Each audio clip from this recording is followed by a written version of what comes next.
Today, we have a story about impossible courage, about a mother's love that refused every chain, and about debts that were never hers to pay. If you enjoyed this story, consider subscribing and becoming part of our community. Where are you watching from? Let us know in the comments. We love hearing from our amazing viewers all around the world. The record begins in autumn, 1857, in a town called Riverford, along the Virginia Piedmont. The trees had turned copper and gold, and smoke rose from chimneys in thin gray ribbons against the cooling sky. Ruth Clayton was 28 years old that year. She worked in the main house at the Pemberton estate, a sprawling property of tobacco fields and timberland that had belonged to the Pemberton family for 3 generations. Ruth had been born there, as had her mother before her. She kept the floors clean, the linens pressed, the silver polished to a mirror shine. She moved through the house like a whisper, her presence noted only when something was needed. She had 3 children. The oldest was a boy named Thomas, aged 9, who worked in the stables and had his father's gentle eyes. He had inherited the estate from his father 5 years prior, and in that time, the land had begun to show signs of neglect. The tobacco yield had fallen, the fences sagged, the accounts, whispered the cook, were in disarray. Edmund Pemberton spent his days in the counting house, a small room off the main parlor where he kept his ledgers and correspondence. Ruth would see him through the doorway sometimes, when she passed with the washing or the tea service. He sat hunched over columns of numbers, his pen scratching, his jaw tight. There was a coldness to him that had grown sharper in recent months. He did not raise his voice, but his silences carried weight. When he looked at the people who worked his land, his gaze seemed to pass through them as if they were not quite real, not quite human. He saw inventory. He saw value measured in dollars and cents.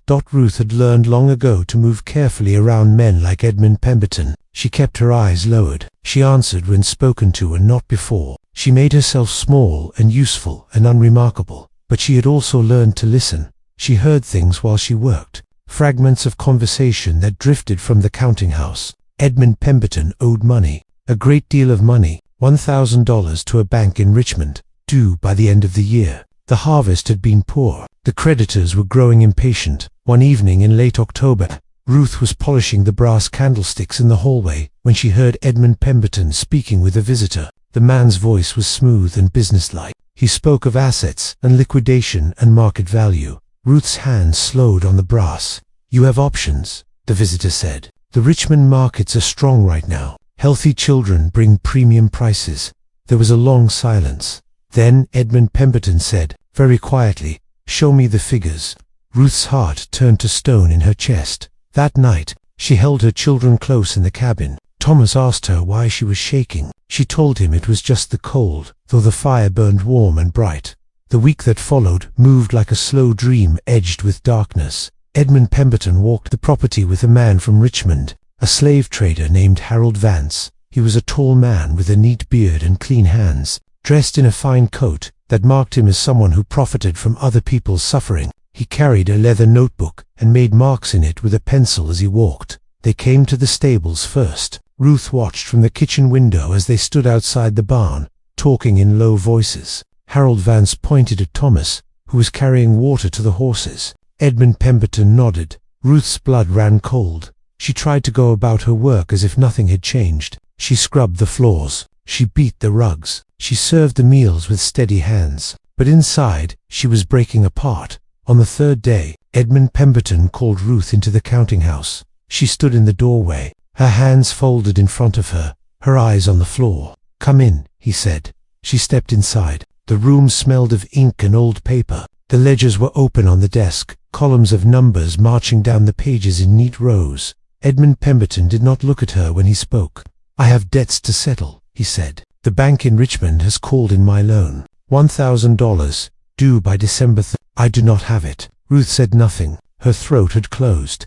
"I have been reviewing my assets," he continued. His voice was calm, almost conversational, as if he were discussing the weather or the price of tobacco. "Your children are young and healthy. They will bring a good price at auction. Combined, they should cover the debt with room to spare." The words hung in the air like smoke. Ruth felt the floor tilt beneath her feet. She gripped the door frame to steady herself. "Please, sir," she said, and her voice came out as a whisper. "Please don't take my children." Edmund Pemberton looked up at her then. His eyes were flat and empty. "It is already decided," he said. "They leave for Richmond in 2 weeks. Harold Vance will handle the arrangements."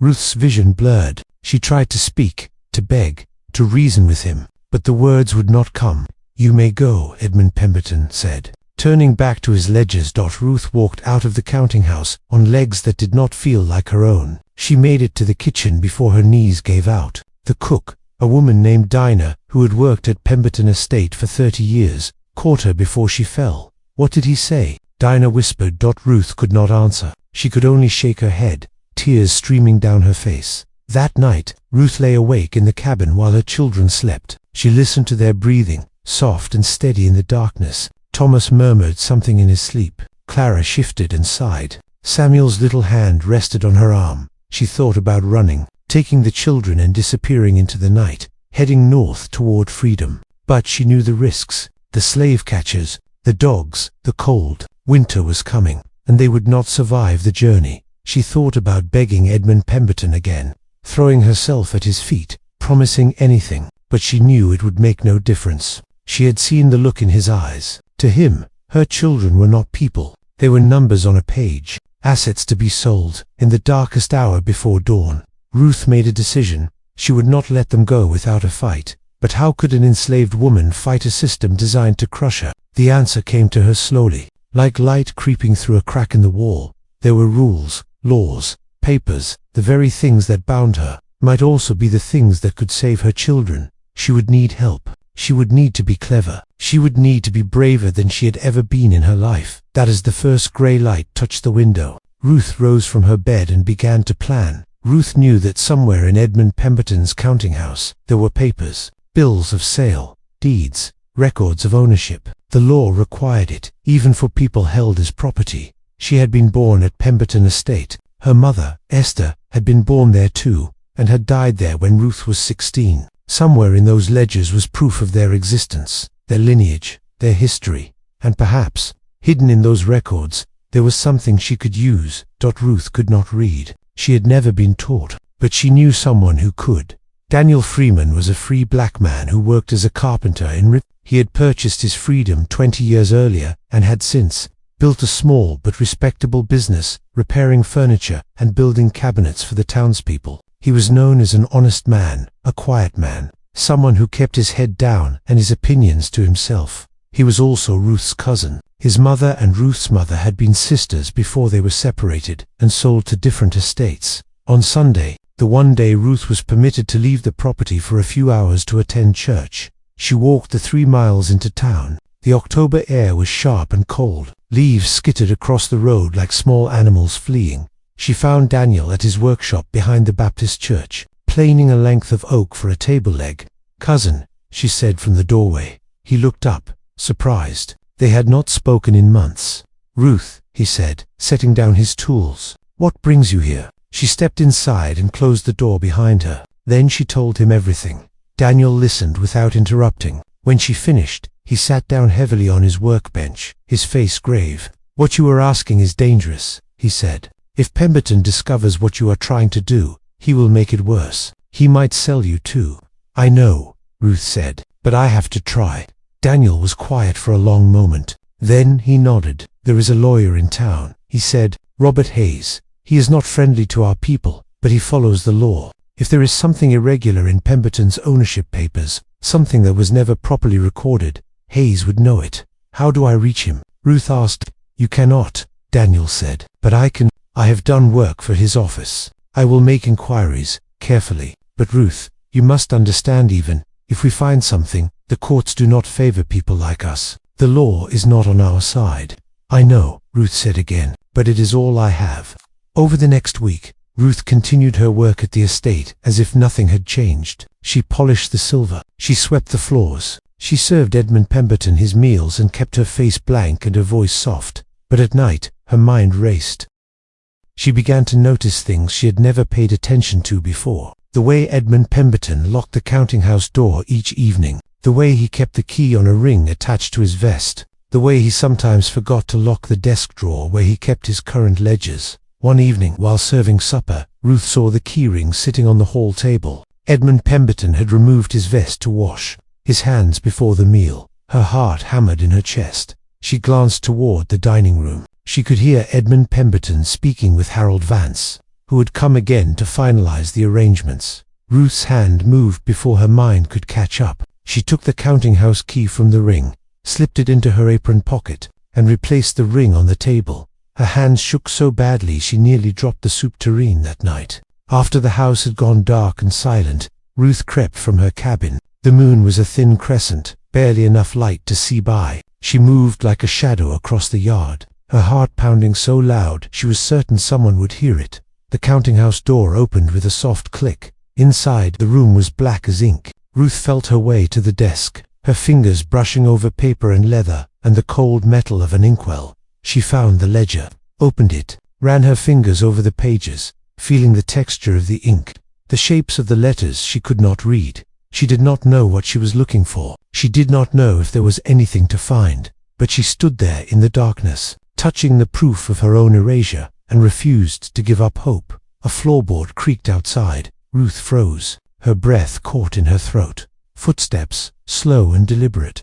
Someone was coming. Ruth's mind went blank with terror. She closed the ledger as quietly as she could and pressed herself against the wall beside the desk. Hidden in the deepest shadow, the footsteps stopped outside the door. There was a long, terrible silence. Then the door swung open. A figure stood silhouetted in the moonlight. Ruth could not see the face, but she recognized the shape. Edmund Pemberton. He stepped inside, and Ruth held her breath until her lungs burned. But he did not light a lamp. He did not look around. He walked directly to a cabinet in the corner, opened it, and removed a bottle. She heard the liquid slosh as he drank. He stood there for a long moment, drinking in the darkness. Then he left, closing the door behind him. Ruth waited, counting her heartbeats, until she was certain he was gone. Then she slipped out of the counting house, locked the door behind her, and ran back to her cabin on trembling legs. She did not sleep that night. The next morning, Ruth returned the key to the hall table while Edmund Pemberton was at breakfast. Her hands were steadier now,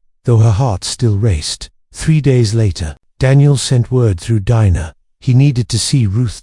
She met him again on Sunday, in the same workshop behind the church.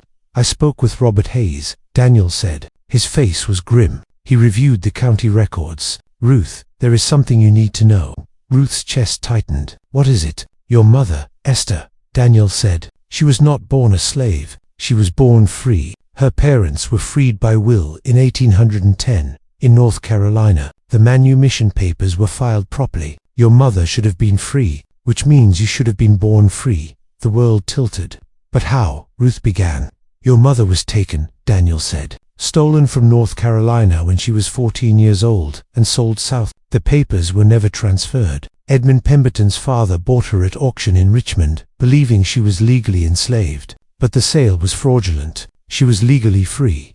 Ruth sat down hard on a wooden crate, her legs giving out beneath her. Which means, Daniel continued, his voice low and urgent, that you are legally free. Your children are legally free. None of you should be enslaved. The words did not seem real. They floated in the air like something from a dream. But why was this never discovered? Ruth whispered. Because no one looked. Daniel said, because your mother could not read, could not write, could not prove who she was. Because the system is designed to keep us silent and powerless. But Robert Hayes found the records. The manumission papers from North Carolina. The bills of sale. The dates do not match. The law was broken. Ruth's hands shook. What do we do? Hayes will file a petition, Daniel said. A suit for your freedom and the freedom of your children. It will go before the circuit court in January. But Ruth, you must understand this will enrage Pemberton. When he learns of this, he will act quickly. He may try to sell the children before the court can hear the case. You must be ready. Ruth looked at her cousin, this man who had risked so much to help her. Tell Hayes to file the petition, she said. Immediately, Daniel nodded. There is one more thing. Hayes needs you to sign a mark on the papers. Can you come to his office tomorrow? I will find a way, Ruth said. She walked back to the estate in the cold November wind, her mind reeling. Free. The word felt foreign in her mouth. She had been enslaved for 28 years, had grown up believing it was the natural order of things, that she had been born to serve, and would die serving. But she had been born free. Her children had been born free, and now she would fight to make that truth known. That evening, Edmund Pemberton called Ruth into the counting house again. She stood in the doorway, her heart pounding but her face calm. "The auction is set for December 20th, he said without preamble. "Harold Vance will take the children to Richmond on the 18th. You are to have them ready. Clean clothes, clean faces. They must look presentable." Ruth met his eyes for the first time. "No," she said quietly. Edmund Pemberton looked up, startled. "What did you say?" "I said no." Her voice was steady now, stronger than she had ever heard it. "You will not take my children." His face darkened. "You forget yourself." "I forget nothing," Ruth said. "I know what you are trying to do, and I will not let it happen." Edmund Pemberton stood, his chair scraping against the floor. His hand moved to the riding crop that hung on the wall, a tool he used to enforce his will. But Ruth did not flinch. She stood in the doorway, straight-backed and resolute, and met his gaze without wavering. "Get out," he said, his voice shaking with rage. "Get out before I have you whipped."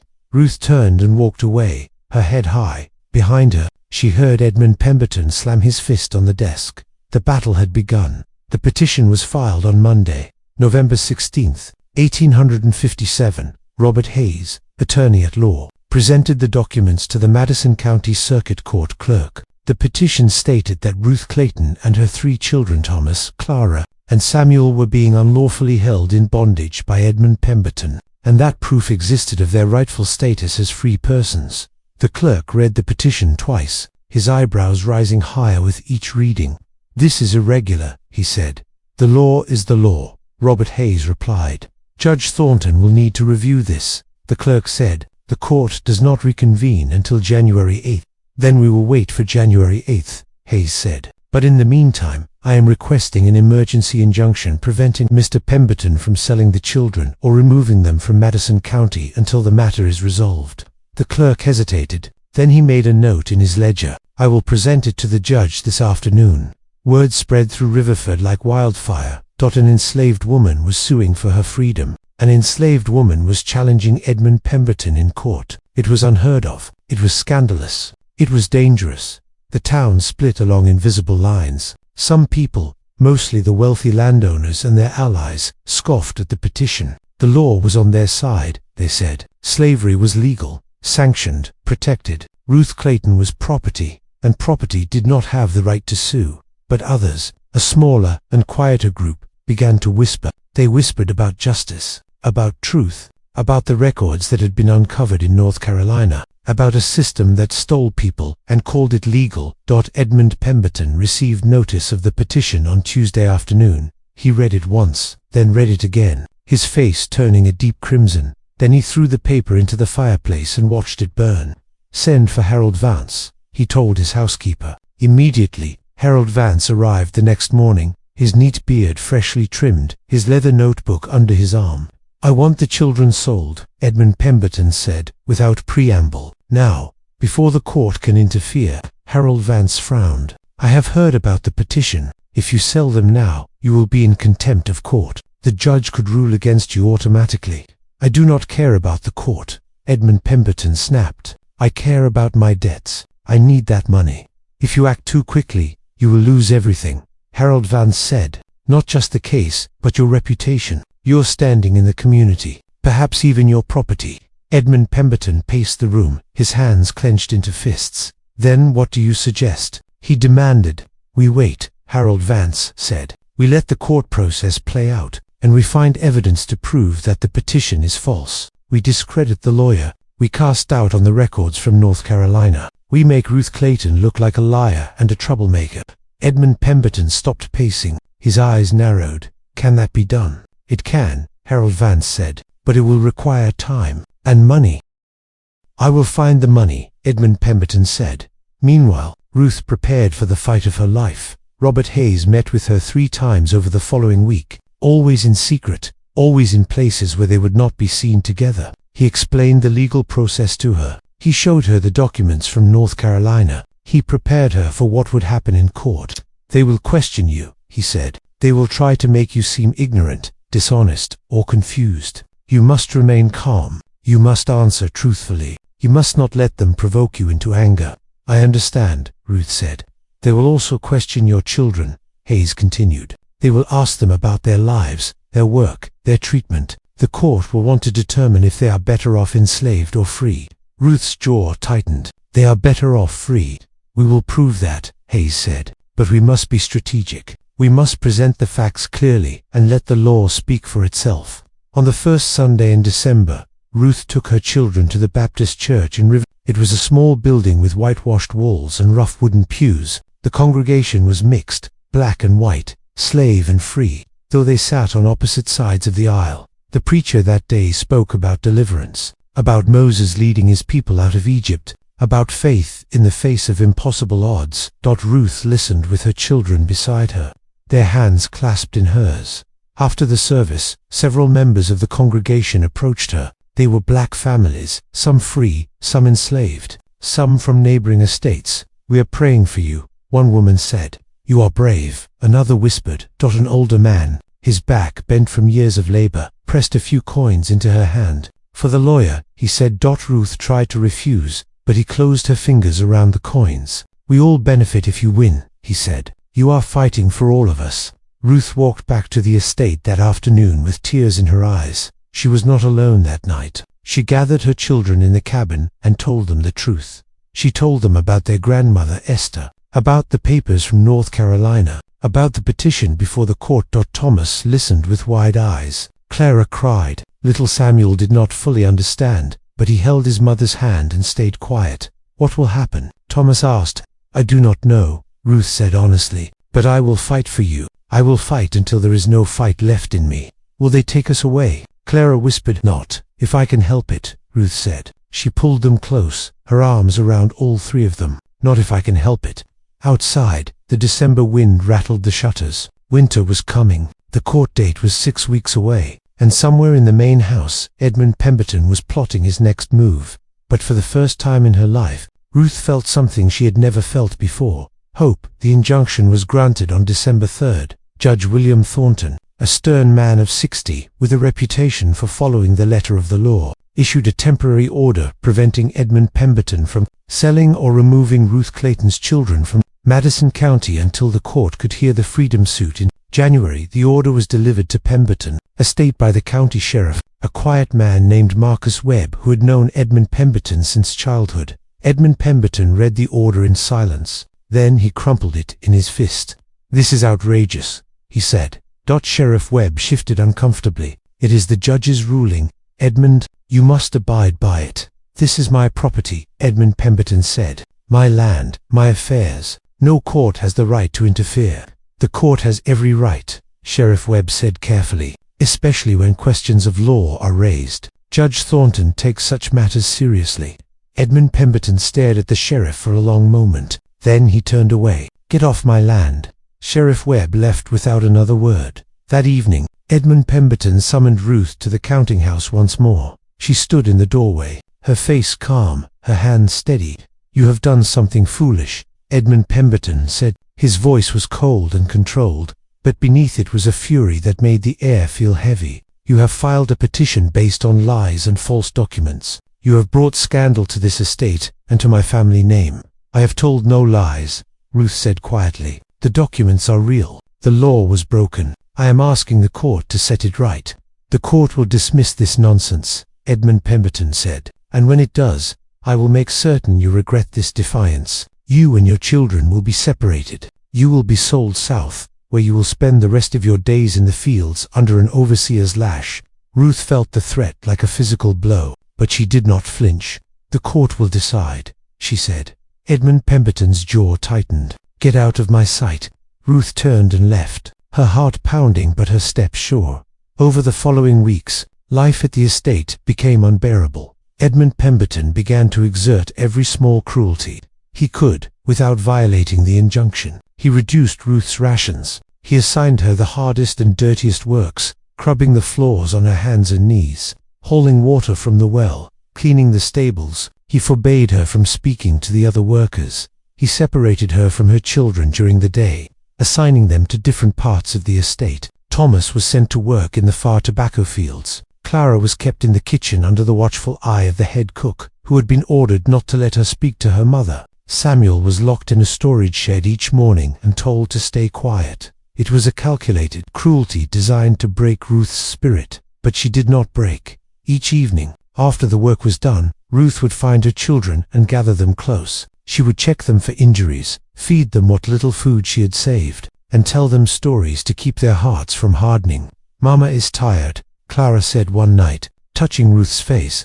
"I am," Ruth admitted, "but I am not defeated." Daniel continued to visit Robert Hayes, gathering information and helping to prepare the case. The lawyer had obtained sworn affidavits from clerks in North Carolina, confirming the manumission of Ruth's grandparents. He had traced the bills of sale, showing the gaps and inconsistencies in the ownership records. He had built a case that was solid and clear, but he warned Ruth that victory was not certain.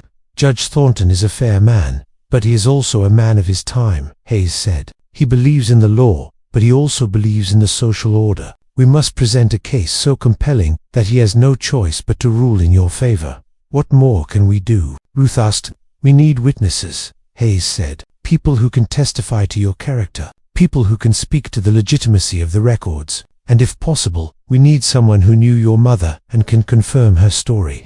Ruth thought hard. Most of the people who had known her mother were long dead or scattered across the South. But there was one person. "Dinah," Ruth said. "The cook. She worked here when my mother was alive. She knew her. Will she testify?" Hayes asked.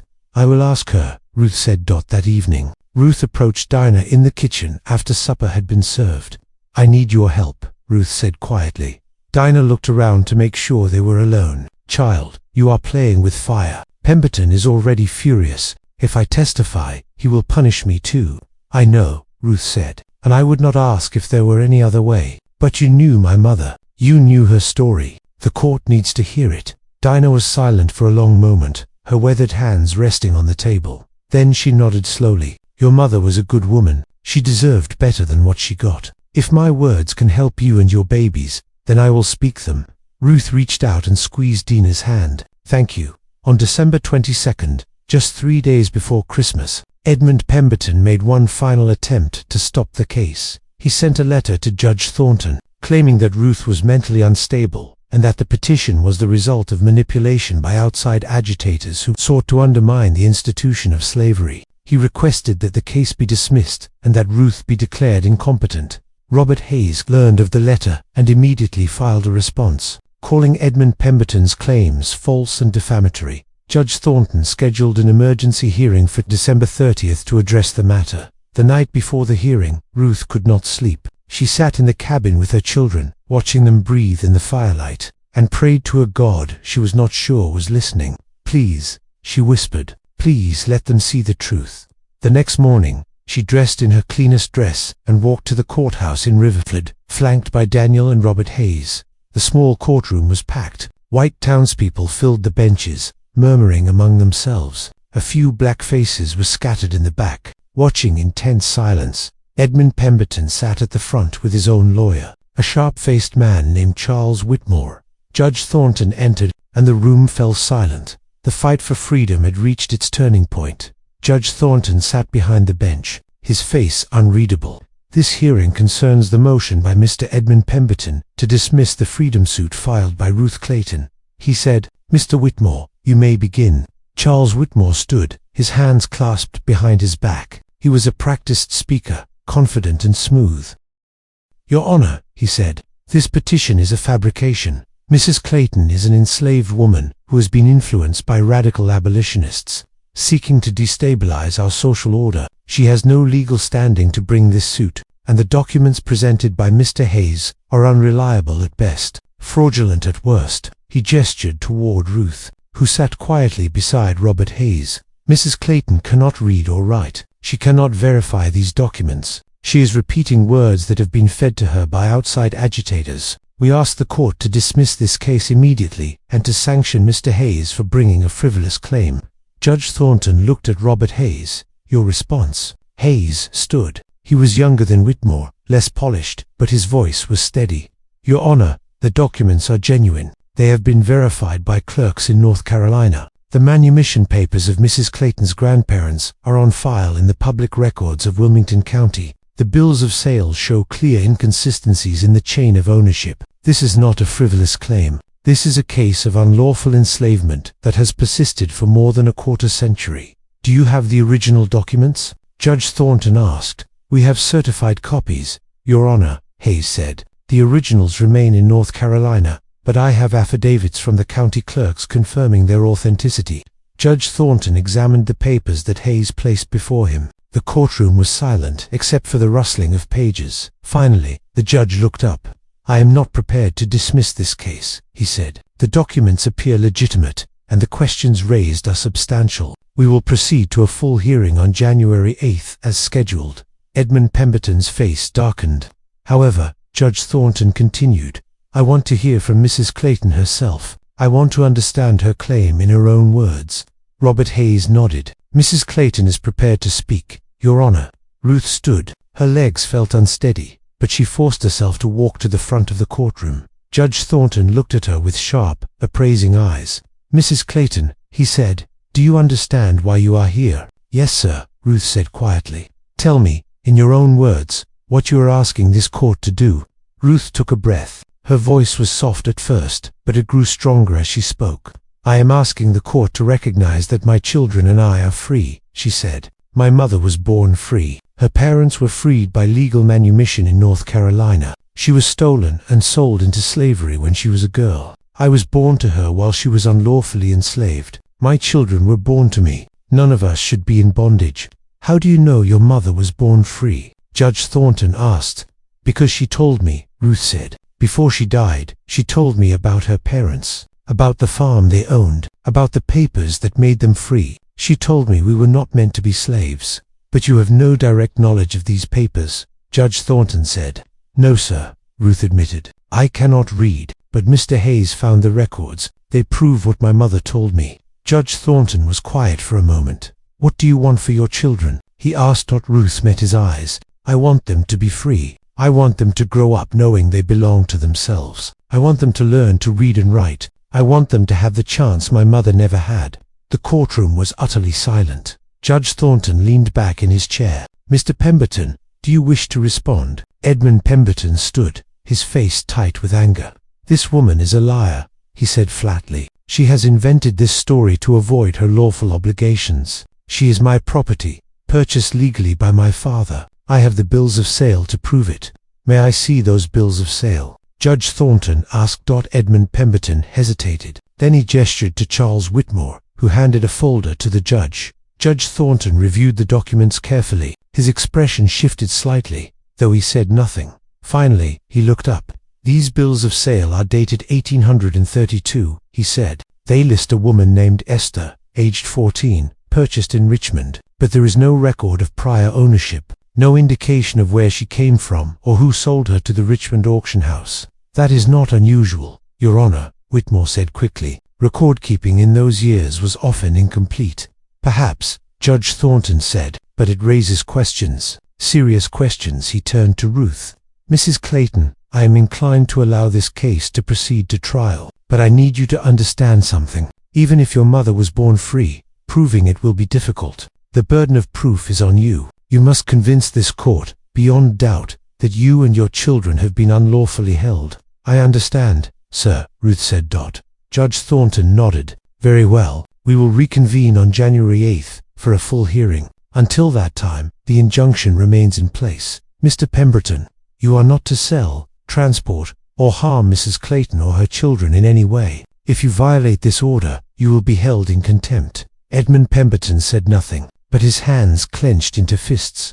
"This hearing is adjourned," Judge Thornton said. Ruth walked out of the courthouse with Daniel and Robert Hayes, her heart pounding. People stared at her as she passed, some with curiosity, some with anger, a few with something that looked almost like admiration. Outside, the December air was cold and sharp. Ruth pulled her shawl tighter around her shoulders. "You did well," Robert Hayes said. "Will we win?" Ruth asked. Hayes hesitated. "I believe we have a strong case, but the judge is right. The burden of proof is on us. We must be prepared for anything."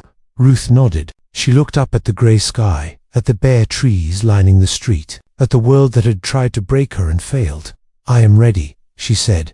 And deep in her heart, she believed it. January 8th, 1858, dawned cold and clear. Ruth woke before sunrise and dressed her children in their best clothes. She braided Clara's hair and smoothed Thomas's shirt. She held Samuel close and whispered a prayer over his head. "Are we going to be free today?" Clara asked. "I hope so," Ruth said. "But no matter what happens, remember that you are already free in your hearts. No one can take that from you." The courthouse was even more crowded than it had been in December. People packed the benches, stood along the walls, and gathered outside in the cold to hear news of the trial. This was no longer just Ruth's case. It had become a symbol, a test of the law, a question of whether justice could exist in a system built on injustice. Judge Thornton called the court to order. Robert Hayes presented his case first. He called witnesses from North Carolina who testified about the manumission papers. He presented the bills of sale, showing the gaps in the ownership chain. He called Dinah, who testified that Ruth's mother, Esther, had always maintained she was born free and had been stolen as a child. "She told me herself," Dinah said, her voice shaking but firm. "She said her mama and daddy were freed people. She said she had papers to prove it, but they were taken from her when she was sold." Charles Whitmore tried to discredit the witnesses, suggesting they were lying or mistaken. But the documents were clear. The gaps were undeniable. Then Robert Hayes called Ruth to the stand. She sat in the witness chair, her hands folded in her lap, and answered every question with quiet dignity. "Mrs. Clayton," Hayes said, "if the court rules in your favor, what will you do with your freedom?" Ruth looked at her children, who sat in the back of the courtroom with Daniel. "I will work," she said simply. "I will find honest work and provide for my children. I will teach them to read and write. I will give them the life they deserve." "And if the court rules against you?" Hayes asked gently. Ruth's voice did not waver. "Then I will know I tried. I will know I stood up and told the truth, and that will have to be enough." When it was Edmund Pemberton's turn to testify, he was confident and dismissive. "This woman has been treated well," he said. "She has been clothed, fed, and housed. She has been given work appropriate to her station. She has no cause for complaint. Did you intend to sell her children?" Judge Thornton asked. Edmund Pemberton hesitated. "I have debts to pay. The law allows me to manage my property as I see fit, even if that property is unlawfully held." Judge Thornton asked. Edmund Pemberton's jaw tightened. "The law is on my side, Your Honor. Slavery is legal. I purchased these people in good faith. I should not be punished for the failures of others to keep proper records." Judge Thornton said nothing. He simply made a note in his ledger. After both sides had finished, the judge called for a recess to consider the evidence. The wait was agonizing. Ruth sat with her children and Daniel in a small room off the courthouse hall. She could hear the murmur of voices from the courtroom, the shuffle of feet, the creak of benches. Thomas held her hand. Clara rested her head on Ruth's shoulder. Samuel played quietly with a small wooden horse Daniel had carved for him. "I am proud of you," Daniel said quietly. "No matter what happens, you have been brave beyond measure." Ruth nodded, unable to speak. After 2 hours, the bailiff called them back into the courtroom. Judge Thornton sat at the bench, his face grave. "I have reviewed all the evidence presented in this case," he said. "The documents from North Carolina, the testimony of the witnesses, the bills of sale, the statements of both parties." He paused, and the courtroom seemed to hold its breath. "The law is clear," Judge Thornton said. "A person who is legally free cannot be enslaved, even if they are sold in good faith. The manumission papers for the grandparents of Ruth Clayton are legitimate and properly filed. Esther Clayton, Ruth's mother, was born free. Therefore, Ruth Clayton was born free. Therefore, her children were born free." A murmur ran through the courtroom. Edmund Pemberton stood, his face pale. "Your Honor," Judge Thornton held up a hand. "I am not finished. While I recognize that Mr. Pemberton may have acted in good faith when his father purchased Esther Clayton, the law does not permit the continued enslavement of free persons, regardless of the circumstances of their initial captivity. Justice, though delayed, must be served." He looked at Ruth, and for the first time, there was something like compassion in his eyes. "Ruth Clayton, this court declares you and your children to be free persons. You are no longer the property of Edmund Pemberton. You are free to go where you wish and to live as you see fit."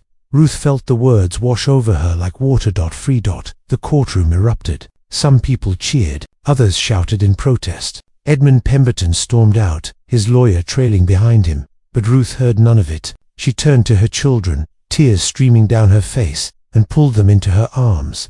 "We are free," she whispered. "We are free." In the weeks that followed, Ruth and her children left Pemberton Estate for the last time. Daniel helped them find a small house in Riverford, and Ruth found work as a seamstress. It was hard work, but it was her work. She earned her own wages. She kept her own time. She made her own choices. Thomas learned to read at a small school for black children that had opened in the neighboring county. Clara became an apprentice to a baker. Samuel grew strong and happy, free to run and play without fear. Ruth never forgot the people who had helped her. She never forgot Dinah, who had risked everything to tell the truth. She never forgot Robert Hayes, who had taken her case when no one else would. She never forgot Daniel, who had stood beside her from the beginning. And she never forgot the moment when Judge Thornton had spoken those words, "You are free." Years later, when Ruth was an old woman, she told her story to her grandchildren. She told them about the fight for freedom, about standing in a courtroom and demanding justice, about refusing to let fear silence her. "Remember this," she told them. "You were born free. Your parents were born free. Your grandmother fought to make that truth known. Do not let anyone take that from you. Do not let anyone tell you that you are less than whole."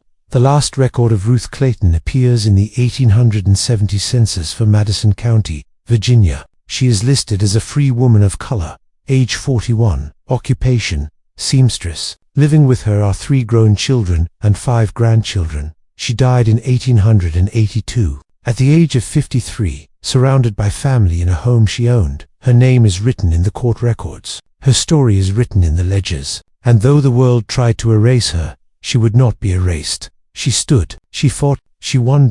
And that is how the impossible became possible. End of record. Then came Clara, 7 years old, who helped in the kitchen garden and sang while she worked. The youngest was little Samuel, barely 4, who still clung to his mother's skirts and laughed at everything. Ruth loved them with a fierceness that burned in her chest like a candle that never went out. In the evenings, when the work was done, she would gather them in the small cabin behind the kitchen house. She would tell them stories her own mother had told her, stories of clever rabbits and patient turtles, stories with lessons folded inside like seeds. The master of the house was Edmund Pemberton, a man of 43 with thinning hair and watery blue